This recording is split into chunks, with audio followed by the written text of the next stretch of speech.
असे लोक भरती झालेले आहेत ज्यांच्यावर ईडी सीडी गुन्हेगारी FIR हे दाखल झाले। ते सगळेजण आता कुठं जर लपले असतील ते आपल्याकडे पहिले म्हणत गेले डाकू कोटा लपले तर त्या चंबलच्या घाटीमध्ये लपले म्हणून म्हणत गेले।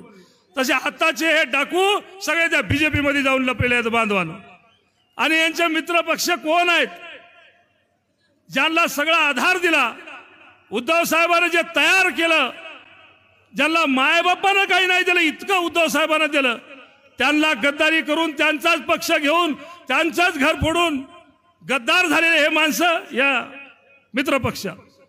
माननीय शरद पवार साहेब हयात आहेत, त्यांचाच पक्ष चोरून त्यांचाच घर फोडून वेगळे झालेले आणि पक्षही चोरून नेलेले माणसं त्यांच्या सोबत आहेत, मित्र पक्ष म्हणून नाही।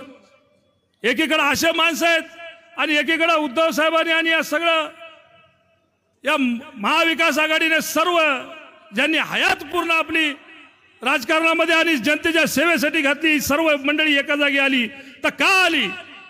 ते आमच्या तुमच्या सर्वांच्या सेवेसाठी, ज्याने उभा आयुष्य लोकांचा विकास, या राष्ट्राचा विकास, समता, बंधुभाव हे जगवण्यासाठी ज्यांनी पूर्ण आयुष्य खर्च केले। इंदिरा गांधींना आपले परिवाराचे बलिदान दिले। आताच आपल्याला वडले साहेब सांगत होते, अरे राहुल गांधी एका भारताच्या टॉप युनिव्हर्सिटीमध्ये शिकलेला माणूस, त्याला पप्पू म्हणताय आणि जे 10वी नापास आहे त्याला विश्वगुरु सांगताय। हे फक्त हे अंधभक्ताचा कार्यक्रम आहे बांधवांनो। एकीकडे हे सगळे असे भ्रष्ट माणसं, बैमान माणसं आणि इकडे साहेबांना केलेली सगळी आघाडी या आपल्या सगळ्यासाठी झटायसाठी इथं उपलब्ध झाली आहे बांधवांनो। आज मोदी सांगत होते या 10 वर्षामध्ये 10 वर्षाच्या खाली की आपल्या खात्यामध्ये 15-15 लाख येतील। साहेब आमच्या कानामध्ये सगळ्याला जरा संभ्रम तयार झालता।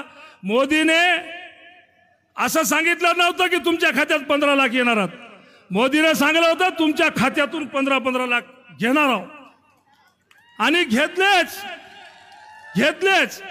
विचार करून पहा, त्यावेळेस सुद्धा आपल्या सोयाबीनचा भाव 5-6 हजार रुपये होता, तिथं त्यावेळेस आपल्याला खर्च लागायचा 10,000। आज आपल्याला सोयाबीनच्या सर्व बियाणं, खत पाणी, निंदन, खुरपण, फवारण्या याला आपल्याला 20,000 रुपये लागायले। मग त्याप्रमाणे भाव आपला दुप्पट व्हायला पाहिजे होता, ते आज आपण त्याच भावामध्ये आहोत।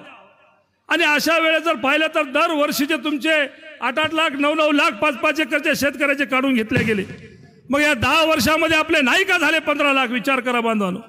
एक गॅसची टाकी एक महिलेच्या घरामधून दर महिन्याला एक टाकी लागते। 400चा भाव होता 1200 झाला।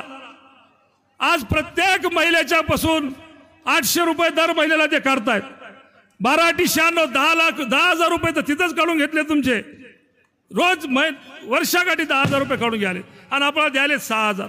बांधवाने यांच्या भूलथापाला बळी पडू नका।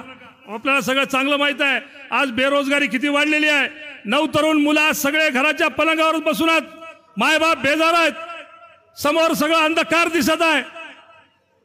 आज 9 तरुण मुलांच्या हाताला काम नाही, नोकऱ्या नाही, काही धंदा व्यवसाय करतो म्हणलं तर बँक जवळ उभं राहू देत नाही आणि मायबापाने जर काही करून द्यायचं म्हणलं पोराला तर शेतात काही उरत नाही, अशी परिस्थिती होऊन बसलेली आहे। पुढे सगळा अंधकार दिसतोय, महागाईचा भडका इतका उडालेला आहे की सांगताही सोय नाही। त्यामुळे बांधवांनो आणि याचा हुकुमशाहीचा तर कारच झालाय। दररोज आपण हे बातम्या ऐकतोय। हे लोन तिकडे ईडी सीडी पसरवून होतं तर ठीक होतं, पण आपल्या इकडे यायला लागले। आता आपल्या या हिंगोली जिल्ह्याचा तर साहेब मालकच झाला हो बांगर,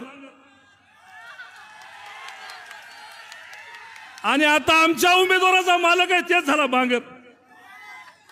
आता त्याच्या मार्गदर्शनाखाली चाललेत। काय ती भाषा काय ते, आम्ही त्याला सांगितलं साहेब अरे मला तू आता पहिला बांगर राहिलेला नाही आहेस, ते चोर डाकू मटका फिटका खेळणार, तू आमदार झाला, मला तुला साहेबांना आमदार केलं रे, पण तरी त्याच्या भाषेत काय अजून सुधारणा होत नाही। आणि आता त्याचे गुरु आपल्या या मिंद्या गटाचे गुरु आता ते बांगर झालेले आहेत बांधवांनो।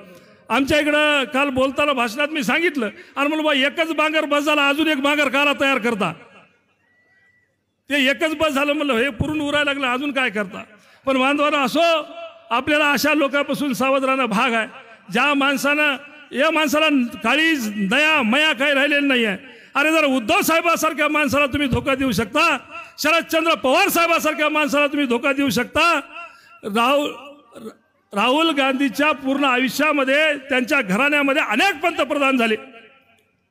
एवढ्या मोठ्या युनिव्हर्सिटीमध्ये शिकलेला माणूस, त्याच्या क्युऱ्याकडून तुम्ही त्यांची सदस्यता रद्द करता, त्यांना त्यांच्या घराच्या बाहेर काढता. आणि तुमच्यात काय माणुसकी, दया, मया काही राहिलेली आहे की नाही? आणि हे जर माणसं, आता तुम्हाला माहिती आहे सगळे उलट्या काळाचे माणसात, जर याला उद्धव साहेबाची दया येत नसेल, पवार साहेबाची येत नसेल, राहुल गांधीची येत नसेल, सगळं देऊन तर हे तुमचे आमचे काय होणार होतं? तुम्ही आम्ही देणार काय? त्याला एक मत गली में खसखसा आहे, कोण विचारत नाही त्या गोष्टीला. त्यामुळे आपल्या या माणसापासून सावध राहिलं पाहिजे. आणि आपला जो दिलेला उमेदवार आहे त्यानं तर कर केलाय बांधवाला. तुम्हाला माहित आहे, जसं उद्धव साहेबाला एका कचाटीत धरलं होतं जेव्हा साहेब बिमार होते, तेव्हा जसं या 40 माणसांना कट केला आणि कारस्थान करून जे गद्दारी केली, तसंच साहेब त्यावेळेस माझे वडील गेले होते, माझी आई ॲडमिट होती, माझी मिसेस ॲडमिट होती. अशा वेळेस हेच उमेदवार जे आपला जो गद्दार होता त्यांनी असाच टाईम घातला साहेब. आणि हे माझे सगळे बांधव माझ्याच विरोधात घातले, तुम्हाला टाईम देणं झालं, निधी देणं झालं, हे असंच आहे तसंच आहे, आणि शब्दात दिला होता. साहेब आपणही माहीत आहे, मी त्यानं उभं टाकलं तेव्हा मी त्याला मदत करायला गेलो, मी पक्षप्रवेश केला. जेव्हा तो उभा होता साहेब त्यावेळेस 5 वर्ष काम केलं साहेबांनी, मला उमेदवारी दिली. कुठल्याही गोष्टीची शपथ किंवा कुठल्याही गोष्टीची कमिटमेंट झाली नव्हती. आता समजा आज मी उमेदवार म्हणून उभा आहो आणि मला जर कोणी मदत करायला येते आणि मी त्याला म्हणतो की नाही नाही तू असं येऊ नको, थांब शपथ घ्या अगोदर, म्हणाय बनते का? काहीतरी लबाड थोतांड खोटं बोलून माझ्या विरोधात आपल्याला सगळ्याला घातलं, आमचाच पक्ष 2 जागी केला, हे सगळं इमोशनल ड्रामा केला, लढले पडले आणि तुम्हाला खरं वाटलं बांधवांना त्यावेळेस. पण अशी परिस्थिती नव्हती. हे सगळं दादांत खोटं आहे. हे माणूस गुत्तेदार आहे. माझे सगळे गुत्तेदारीचे कामं 20-22 कोटी रुपयाचे कामं त्यांनी केले. माझा तोपर्यंत विरोध नाही केला जोपर्यंत मी सत्तेत होतो.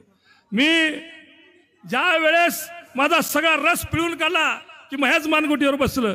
आणि तुम्हाला सगळ्याला माहित आहे की याच्यानंतर त्या हेमंत पाटलाचा कारभार यायनच केला, निस्ता खासदारकीचा कारभार नाही केला, त्या कारखान्याचा कारभार केला आणि त्याचा रस पिळून काढला की त्याच्या मानगुटीवर पाय दिला. आता हे असं आपल्याला सगळ्याला माहित आहे. हे तुम्ही बघता, गरीब गरीब गरीब गरीब म्हणून काही नाही, आम्ही इकायला लागलो आणि ते घ्यायला लागले. तुम्हाला बांधवानं सांगतो, हे गरिबीची व्याख्या आहे द्यायची. हे फक्त येडूमेडू बनवायचे कामं आहेत. आपल्या सगळ्याला विनंती करतो बांधवांनो, अशा झाशात पडू नका. मी आपला कार्यकर्ता म्हणून काम करायला तयार आहे. कधी पण तुम्हाला माहित आहे मी ग्राउंडवर असतो. मला या स्टेजवर बसायलाच बोला की तुमच्या पुढे मला जरा ऑकवर्ड वाटते. मी तुमच्यात मिसळणारा माणूस आहे. हे उमेदवारी आज मला नाही दिली, या प्रत्येक बसलेल्या माणसाला उद्धव साहेबांनी उमेदवारी दिलेली आहे. मी आपल्यामध्ये खुश राहणारा माणूस आहे बांधवांनो. तुम्ही मला माझ्या वडिलाच्या काळापासून अतिशय प्रेम दिलेला आहे, माझ्या मागे खंबीरपणे उभे टाकले आहात. मी पण तुम्हाला शब्द देतो, आयुष्यभर मरेपर्यंत मी तुमच्या पाठीशी खंबीरपणे उभे राहील. उद्धव साहेबांशी कधीही बेईमानी करणार नाही बांधवांनो.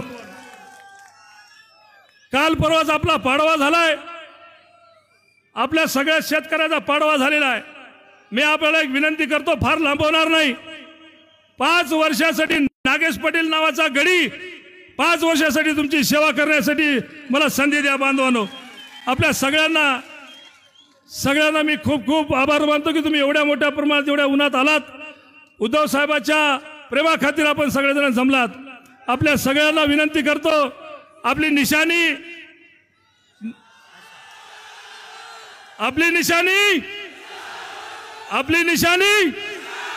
1 नंबर आणि मशाल ध्यानात ठेवा.